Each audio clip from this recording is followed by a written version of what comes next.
everyone, Pastor George here with today's Bible study recap. Today in Bible study, we looked at Galatians chapter 5. And in Galatians chapter 5, we see Paul building from what we talked about in our sermon on Sunday, right? Continuing to contrast the works of the law with faith. But the interesting thing here is Paul gets more into, I think, the importance of the law, but also how we can't define our righteousness by it. And this is really important. Remember, for context, the Galatians have fallen under a teaching by these people called the Judaizers. And the Judaizers teach that in order to follow Christ, in order to be made right with God, you have to follow not only the Torah, but probably all of the cultural and extra teachings of the rabbis and things like that. And so, right, Paul here is debating with that idea the whole time. He's there trying to get the Galatians to understand that that is not necessary, and actually makes a mockery of the Christian faith when you do that.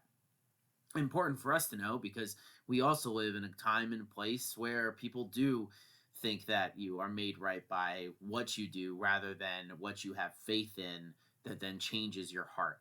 One of the big critiques, or one of the big worries, though, is something called antinomianism. Now, antinomianism is a big word of saying against the law. And so sometimes Christians will go so far in one direction where they'll say the law doesn't matter anymore. You might hear people say this, right, online or something like that. The Old Testament doesn't matter anymore. It's been done away with. And that's not what Paul is teaching. You saw that in Galatians 3, which we looked at in my sermon on Sunday, right? He doesn't say that the law is useless, but it doesn't give life, right? It can't give life, because the only way it gives life is if you perfectly keep it, which no sinful person can. So Paul is building across that argument here, and we see in Galatians 5 that he has this big theme of freedom. And you also get to see him take really big shots at the Judaizers here as well. But what does it mean to have freedom?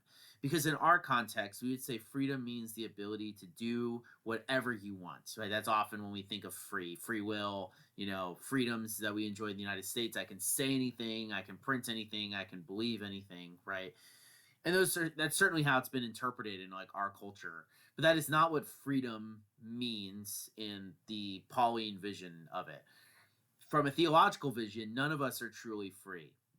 We are all slaves to something. We are either slaves to our passions or slaves to God. And this is how people in the Bible talk. This is a philosophical, theological claim, right? Rather than, oh, you have the right to do X, Y, or Z, or whatever. But Paul here wants to remind us that we were called for freedom, right? Freedom from what? Freedom from the strict requirements of the law, yes, but not from not caring about it, right? The idea here is that because of what Jesus has done, much of the law has been fulfilled in him, right? The perfect sacrifices, the ritual laws, all of that is fulfilled in Christ and no longer needs to be held. But the moral law still matters.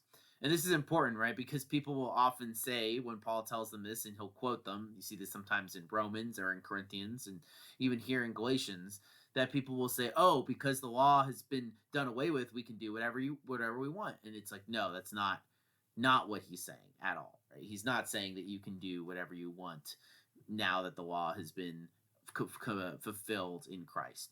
And so, right, he says a lot in Galatians 5 things about freedom.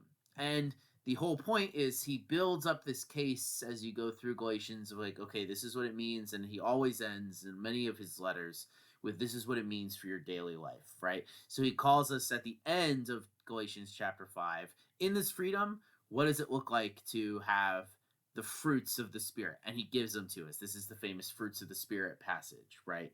Where he says, the fruits of the Spirit are love, joy, peace, patience, kindness, goodness, faithfulness, gentleness, self-control. Against such things there is no law, right? So he holds that the moral law still matters. The ethical teachings that God gave in the Torah still matter to everyday life for Christians, right? Jesus did not come to abolish the law, but to fulfill it. And he says, so because of that, those who have the Spirit in them will exhibit these traits.